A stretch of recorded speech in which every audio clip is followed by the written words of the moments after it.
So when there is blaming involved, this is how I would handle it.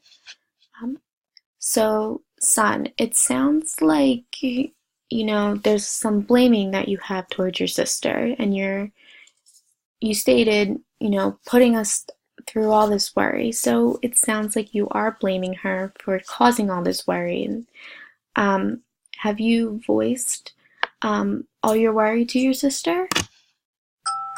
No. Um, does she know how you feel about what happened? No. Why don't you turn to her right now and tell her how you feel and how her actions, affected you? Great. Daughter, it also sounds like you're blaming your parents for not listening to you in the past. Have you expressed that to them? How you were upset that they didn't listen to you? You have not? Why don't you turn to both of them and express to them how you feel for not feeling like they were there for you? Great. And this is a great way for you guys to communicate. Instead of bickering, this is a great way for each of you to allow to express your feelings and thoughts.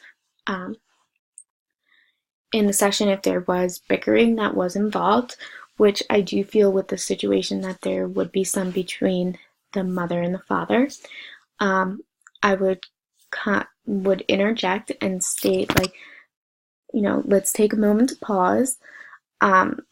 Let's not interrupt each other. We want to allow each person to express their thoughts and feelings to the full extent.